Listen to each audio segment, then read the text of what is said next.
The dance instructor leads the group through warm-ups. This may not look like much, but he says the body must relax before it can perform.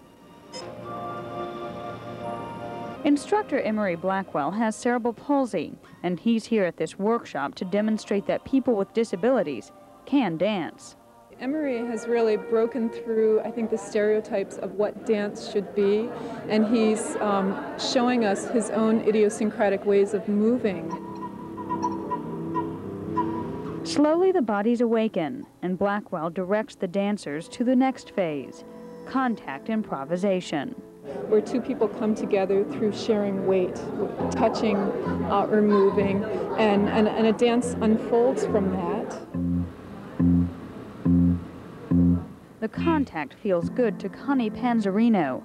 She's been in a wheelchair since birth and says usually the only time people touch her is for caregiving or medical reasons. This kind of contradicts all of that and really frees you up, and it's like, oh yeah, my body can feel good, you know, it can have fun. And I think the able-bodied world tends to put a negative flavor on bodies that are different, and when you do something like this, you realize that your body is wonderful. And wonderful to know, she says, that dance, like beauty, is in the eyes of the beholder. Natalie Borak for CBS News in Burlington, Vermont.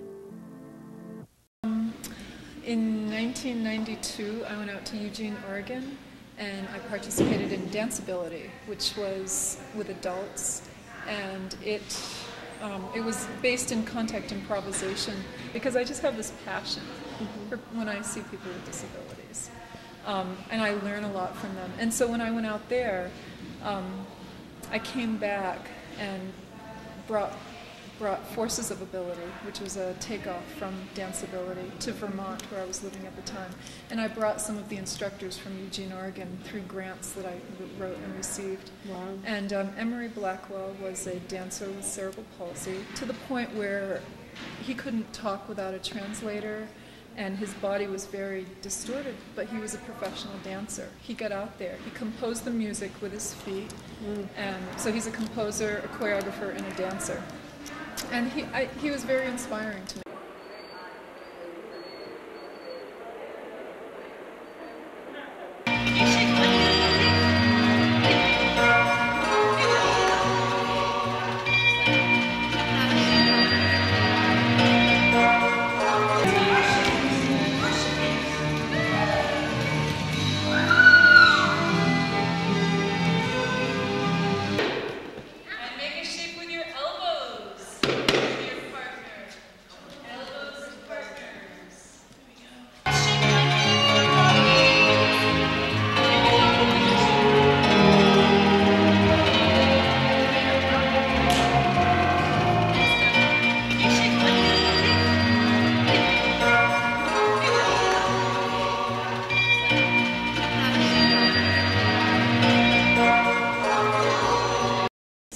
So I have two groups. I have Forces of Ability and this group, Artsability. What is the Forces of Ability? It's adults instead of kids. Even though there are adults that participate in Artsability, it's more focused for a kids children. group. Yeah, and Forces of Ability is adult, and it's through contact improvisation.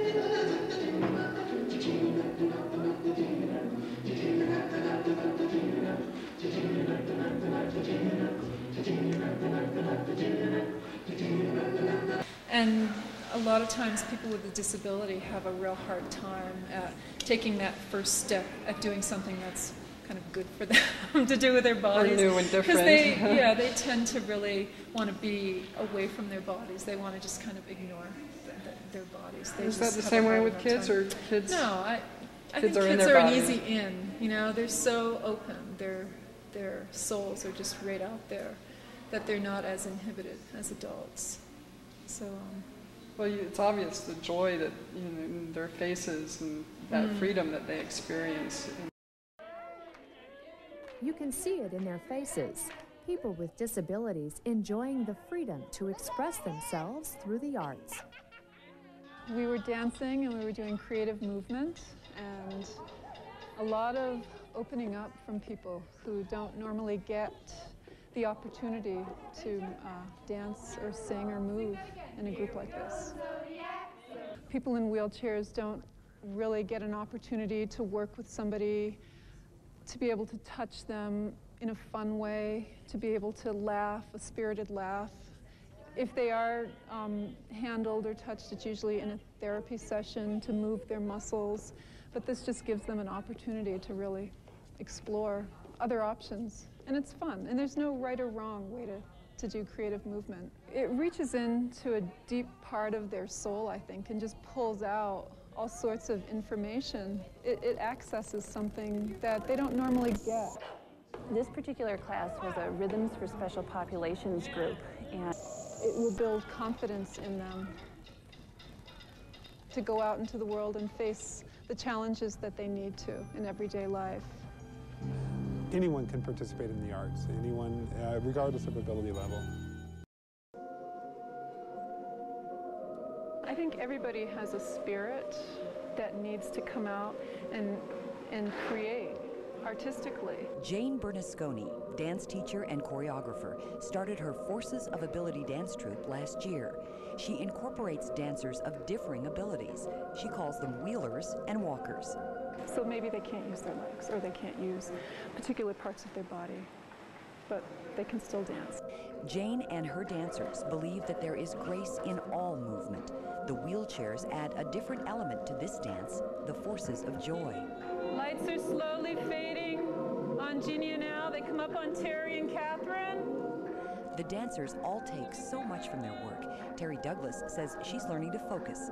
Her dance partner, Catherine Jacks, is learning to be comfortable leaping onto a wheelchair.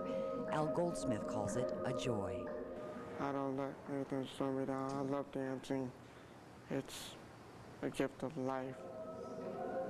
Robin Ryerson's the troupe's premier wheelchair dancer. At 17, she could fly, an athlete and a dancer, until MS changed her life. I'm pretty sure that I grieved more about not dancing than anything else with the MS. A former Ms. Wheelchair Colorado, she's now a motivational speaker and writes poetry. Most importantly for her, she is again a dancer. I think the main function for music is to dance, and even without music, I am finding a way to move my body beautifully again. Linda Benzel, News 4. Robin and I have been going into schools and teaching children about dance and people with disabilities. What our main goal is to teach children that it's okay to be different, that there's no right or wrong way to move your body. It isn't legs that you need in order to dance.